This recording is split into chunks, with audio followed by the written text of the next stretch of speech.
Welcome back to another episode of Rock Boys Football. To the USC fans who've been rocking with the fellas the last couple of weeks and months, we've talked about really two things.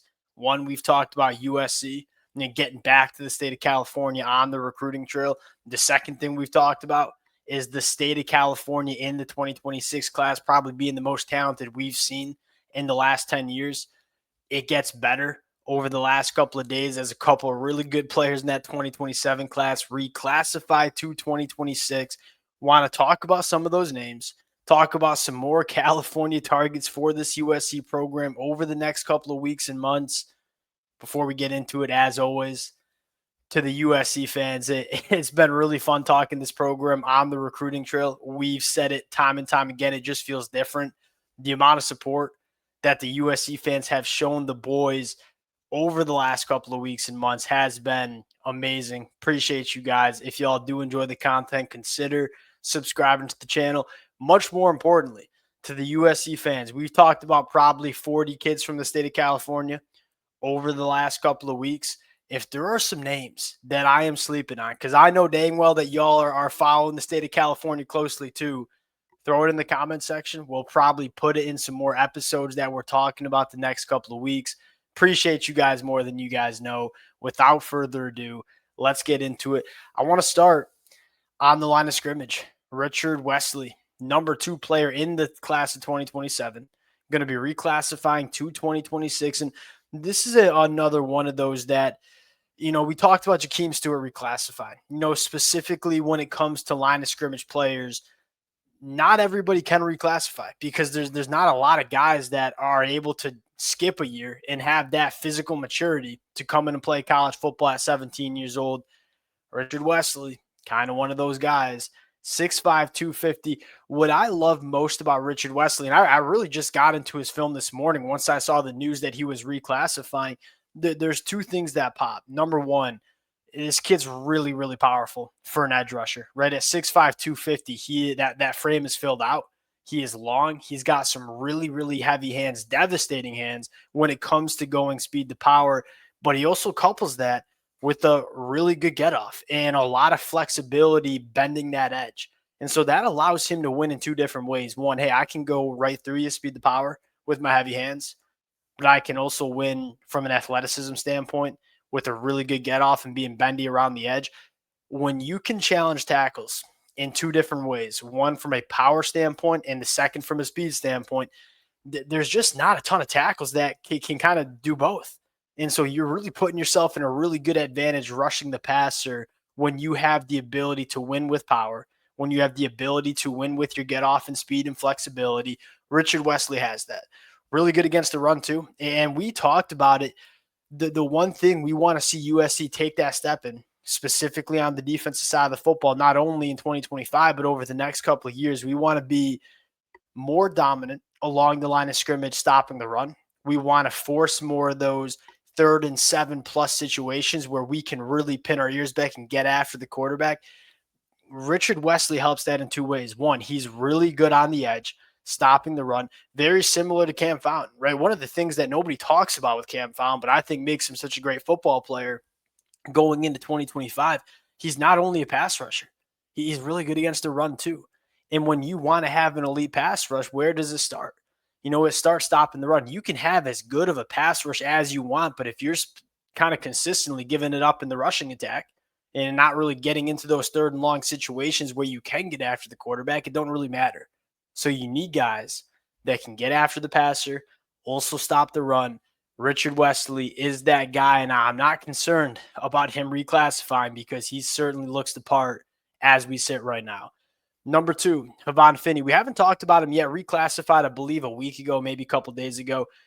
Got into his film too. These are the kind of cornerbacks we're looking for. I'll say that. I've been kind of critical of the cornerback play in the 2024 year. It felt to me that Dan Lynn didn't really trust the boundary cornerbacks to hold up in man coverage all that much. Havon Finney's one of those press man guys. He's long. He's got to fill out the frame a little bit, which I think will happen. But he's 6'2", runs a 10.8 in the 100-meter dash. He got the length. He's got the long speed. what he's best at, though. What I think, and he's got some really special attributes, right? 6'2", 10'8" in the 100-meter dash. Those are some elite metrics. He's so smooth. He's such a smooth mover, and you don't really get that a ton from longer cornerbacks who got the long arms and long legs.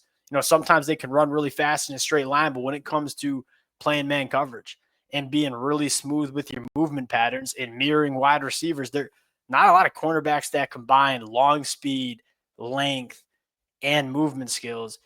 Havon Finney does, and he's electric with the football in the air. He plays wide receiver too at the high school level, two-way guy. So when that football is in the air, he's almost like a wide receiver. Like, I'm going to come down with the football and make a play. Box checker at the cornerback spot. The only thing that I think is kind of holding him back from being a top 50 guy is just putting on a little bit more weight. If he puts on some weight and shows that physicality during his, senior year, what it would have been his junior year, now it's his senior year, I really do think you'll see a top 50 ranking for a guy like Havon Finney over the next couple of weeks. A couple other names I want to run by real quick. Sean Scott, he's going to be on campus for USC. We talk about this all the time, that this modern day pipeline is so important. And Sean Scott's a unique one. He is what I would say is a pass rush specialist. Kind of reminds me of Nasir Wyatt from modern day in the 2025 class, where the physical traits aren't dripping off him, right? Sean Scott, 6'3", 230, doesn't have a ton of length, doesn't have some of those elite physical traits that maybe a guy like Richard Wesley does. What I love about Sean Scott is that this dude is about as polished as it gets from a pass rushing standpoint. You see him swim move, spin move, speed to power, burst and bend, some arm chops in there, knows how to use his hands. Sean Scott, you turn on the film and it's like he's winning in so many different ways. That's rare for a lot of edge rushers coming out of high school. Pass rush specialists matter. This might not be a guy that plays a ton on first and second down, because I don't know how big he's going to get in terms of stopping the run. You stop the run with guys like Jakeem Stewart, Carlin Jones, Gita Abisari the next couple of years. Get those 3rd and 8 pass rush situations. You trot on a guy like Sean Scott. This is, to me, what you could argue USC was missing in the 2024 class at times. You didn't really have that edge rusher, that pass rusher that's like, hey, we know he can go win and get after the quarterback. You kind of saw it from Braylon Shelby. You kind of saw it from Cam Fountain. Sean Scott, I don't think would be a every down player at the college football level. And that's not a knock. It's just he's really, really good at rushing the passer, and he knows what he's doing. You got a chance to add an elite caliber pass rusher. You do that every single day of the week. I mean, you look at what's the most important metric, an aspect of a defense on defense, it's getting after the passer. The better you can impact the quarterback, the better your defense is going to be. Sean Scott's going to help you impact the quarterback specifically on those 2nd and 3rd and long situations.